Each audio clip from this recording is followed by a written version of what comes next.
Teddy Yafar Gangama de l'île de la Réunion. Je viens de Saint-Denis, la grande ville. Je suis auteur de pièces de théâtre, de contes, de poésie et j'écris depuis 2004.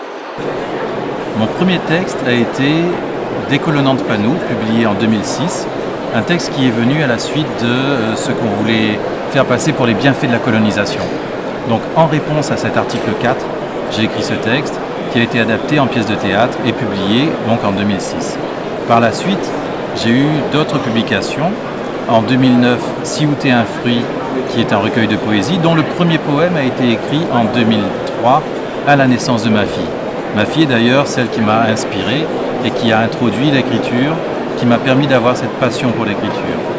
Par la suite, j'ai accompli d'autres ouvrages qui sont Amalgames, un texte qui traite de violences sociales, d'histoires tragiques à La Réunion, qui se passe dans le cœur de La Réunion, une rencontre entre plusieurs destins croisés et tout ça sur fond de zamal, d'alcool, de violences conjugales.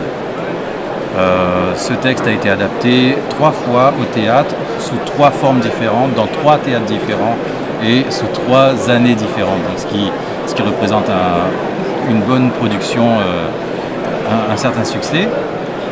Depuis 2009, où ce texte a été publié, j'ai publié aussi Tigouya, le margouillat qui veut voir la mer. L'histoire d'un petit margouillat qui habite dans le cœur de la Réunion, dans les montagnes, et qui veut absolument voir la mer, découvrir l'océan. Puisque lui, au cœur des montagnes, il n'a pas accès à ce paysage, alors que tous les touristes qui passent autour de lui racontent sans cesse comment est la mer, comment est la côte. Alors, il met son sac à dos et il s'en va. Et tout en découvrant la mer, tout en découvrant la Réunion, il parcourt l'île en répondant à des sirandanes, à des devinettes. Ce livre a eu le prix du livre insulaire en 2009 à Ouessant et le prix du livre océan Indien décerné par des enfants de primaire à La Réunion en 2010, adapté au théâtre ensuite en 2011. Entre-temps, en 2009, j'ai effectué des traductions en créole réunionnais. Il faut savoir que je suis très engagé dans la valorisation de la langue, de la culture, de l'identité réunionnaise. Donc, ces ouvrages que je vous ai cités sont publiés pour la plupart en créole réunionnais et certains traduits en français. Donc, Lucky Luke, la ville d'Alton, a été publié en 2009, traduit en créole réunionnais. Le Petit Spirou, premier volume.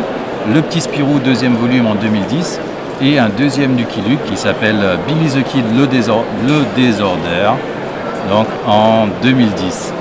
Et le dernier ouvrage, c'est un dernier recueil de poésie, Ici en dedans, donc dans lequel je ramasse des textes qui ont été écrits entre 2006 et 2008.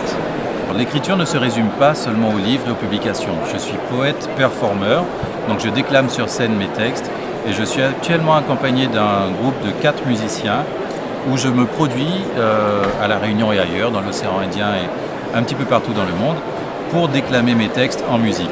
En même temps, je suis en train de sortir en ce moment un album jeunesse qui s'appelle Les Ogres de Barbara, dans lequel se passe tout un enjeu entre une famille de blancs colons et des ogres qu'ils détiennent prisonniers sur les plantations. Ça rappelle vaguement une histoire que l'on connaît. Ces ogres parlent une langue que l'on connaît aussi et il va se jouer un enjeu entre ces 2 langues, une langue dominante, une langue dominée. Je vous laisse découvrir le dénouement dans ce livre qui va sortir d'ici quelques mois à La Réunion, Les Ogres de Barbara, conte illustré avec une publication d'un CD qui raconte l'histoire avec de la musique.